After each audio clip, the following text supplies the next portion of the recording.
Hello everybody and welcome back to the channel. In this video I'm going to be talking about Fairway woods.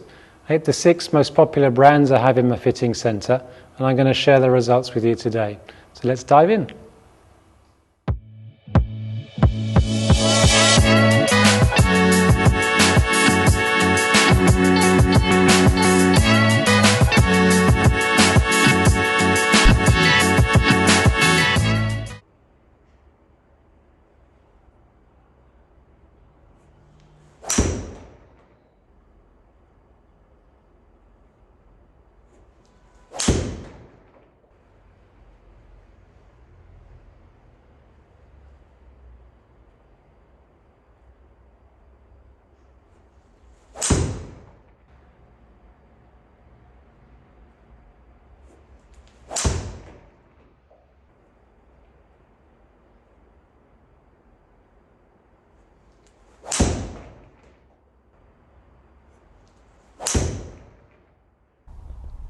Just a quick look at the specifications of all these clubs. You can see some slight differences in head weight, with the Ping being the heaviest one at 214 grams and the lightest one being with the Callaway, the Paradigm, down at 203, and the Srixon the same. Head size, the volume was the biggest one was actually the Stealth at 185 centimeters cubed, and the smallest one being the Cobra, sorry. All the lofts were the same, 15 degrees, and at least that's what's written on them. And the shaft, I used the same shaft for all of these heads, so the Kylie White 70 stiff. So here's the ball data with these 6 3 woods, and you can see straight away, if you just look at ball speed, things are very close together, with just the Stealth 2 coming out in top with the most ball speed, but really very, very close together here. What we can see is the differences are going to start happening on the next column, i.e. on launch angle. So you can see that the launch angle was the lowest with the Aerojet and with the Srixon, and it was the highest with the Stealth 2 and the Ping. And then we come across to spin, and now we've got the lowest spin with the Aerojet and the highest spin with the Ping. So you can definitely see why there's going to be a difference in distance between these two clubs. Just a higher launch angle and more spin with the Ping club.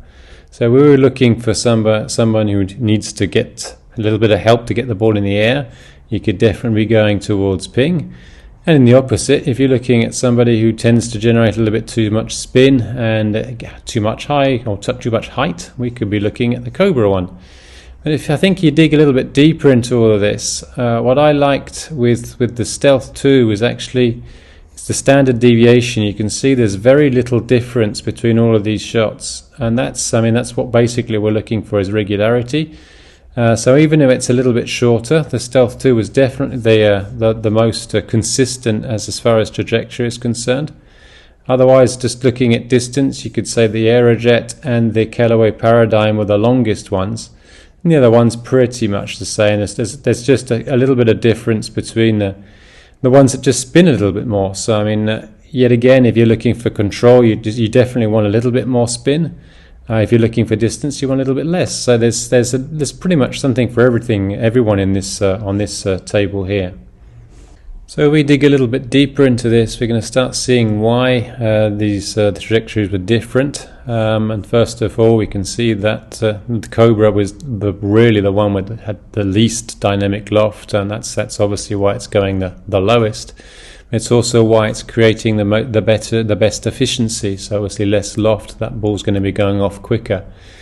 As far as speed was concerned, I was moving obviously the lighter heads faster. So with the Paradigm and the Srixon, those were the 2 lightest heads, and those were the 2 heads as actually I was moving the quickest. So that's quite logical stuff.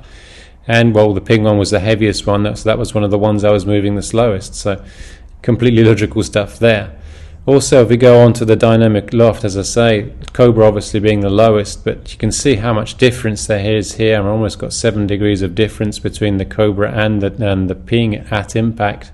So that I don't know if that's going to be related to head weight or center of gravity, or maybe there's some differences in static loft that need to be measured correctly, but there's definitely some huge differences here in dynamic loft. something with the ping which is creating me much more loft than with the other clubs, and with the Cobra a lot less. The other ones, there's just pretty much 2 degrees, but the difference between the lofts at impact, but reasonably similar for those other ones.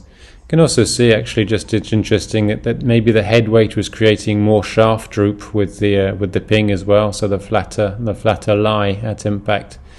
Other than that, everything else was reasonably similar, but definitely differences in dynamic loft, which are going to create differences in ball speed and spin. So in conclusion, there seems to be something for everybody in all of these fairwoods. There's no real bad clubs in this. I think if you were looking to diminish or bring down the spin and pick up a bit of distance, the Cobra will be definitely the one to go for. Probably more adapted, I would say, to hitting off a tee.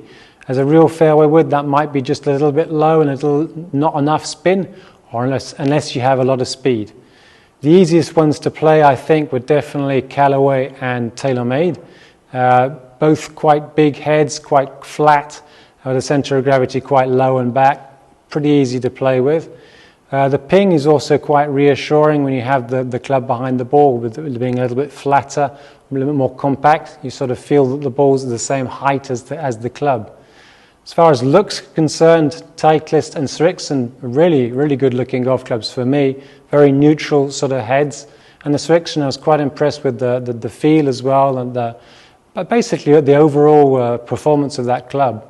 But as I say, there's no real bad clubs in all this. It really depends what you're looking for, and maybe the conditions you're going to be playing in as well. I hope you've enjoyed this video, and I look forward to seeing you all very soon.